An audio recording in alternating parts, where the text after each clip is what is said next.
Au niveau du mental, cette semaine, je te propose de recadrer les associations qui sont reliées au plaisir et la nourriture et les habitudes alimentaires.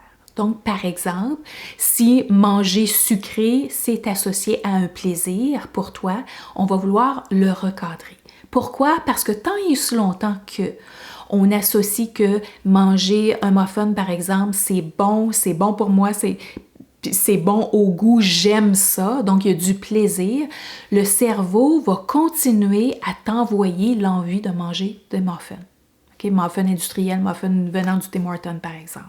C'est la même chose pour n'importe quoi. Donc, chaque fois que tu as associé tel aliment égale plaisir, bien ton cerveau va t'envoyer l'envie de le manger. Si tu as associé que manger des légumes égale pénible, j'aime pas ça, j'ai jamais aimé ça de manger des légumes, ton cerveau va continuer à rejeter les légumes parce que ton cerveau fonctionne par association. Alors, comment on change, on remplace nos associations?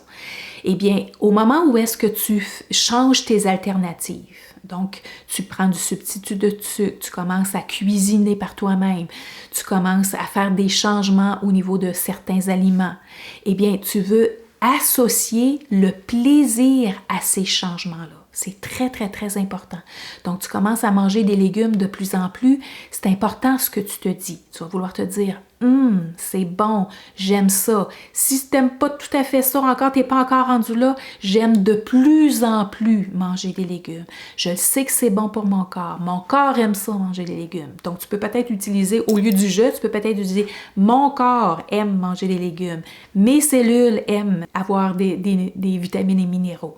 Donc, tu peux utiliser différentes phrases pour faire une association de plaisir à une nouvelle habitude ou un nouvel aliment.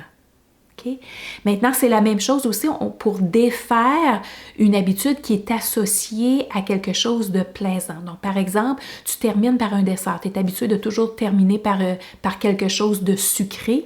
Eh bien, parce que tu as un plaisir de terminer ton repas par un dessert, donc, une alternative, c'est d'avoir un remplacement. Et je vais utiliser le jeûne souvent pour aider les gens à cheminer vers cette perspective en disant, ben, je vais jeûner de dessert aujourd'hui. Parce que jeûner, c'est faire sans.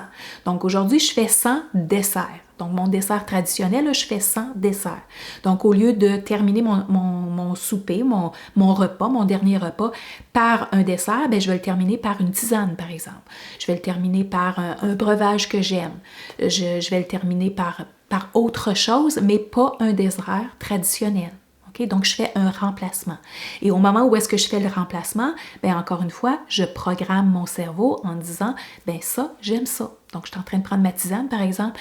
J'aime ma tisane. J'aime ça me calme. C'est une tisane qui me calme. C'est une tisane qui m'aide à digérer. C'est une tisane qui est bonne pour mes cellules. Okay? Donc, je vais associer le plaisir à cette habitude ou cet aliment de remplacement. Pour donner le message à mon cerveau que c'est correct, je ne vais pas mourir même si je ne mange pas de mon dessert traditionnel aujourd'hui. Ça, c'est en attendant que tu aies peut-être que tu te fasses d'autres desserts qui sont plus nourrissants pour tes cellules et moins conçus de glucides, moins conçus de sucre raffiné. Donc, tu comprends le processus de modifier ce qui est associé à plaisant versus pénible. Okay? Alors, tu changes tes associations au niveau de ton cerveau. Je te propose de faire la technique PNL, recadrer les neuroassociations en relaxation profonde. Ça va t'aider davantage. Tu vas avoir encore une fois d'autres suggestions positives. Alors, ça va t'aider à recadrer ton dialogue intérieur. Maintenant, je te propose aussi de faire la liste de tout ce qui est plaisant pour toi. Tout ce qui est le fun à faire autre que manger. Parce qu'on a souvent aussi tendance à se tourner vers la nourriture pour se récompenser. Parce que la nourriture, c'est le fun, c'est plaisant, c'est social, on aime ça, boire, manger, socialiser avec les gens. Alors, c'est tout associé au plaisir. Donc, au moment où est-ce que tu veux te donner une récompense, tu as besoin de célébrer, okay? Tu as besoin même de te réconforter, bien, ton cerveau a besoin d'avoir des alternatives. Alors, il va y avoir autre chose que la nourriture.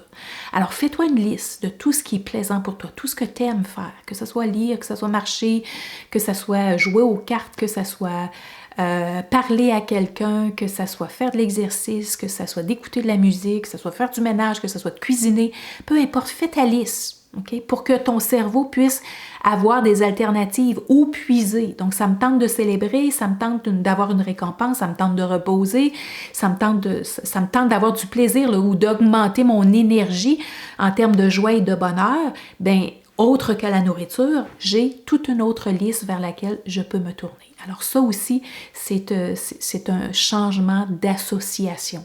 Au lieu d'associer la nourriture à la récompense, alors on associe la récompense à autre chose. Alors voilà, j'espère que ça t'aide. Bonne semaine.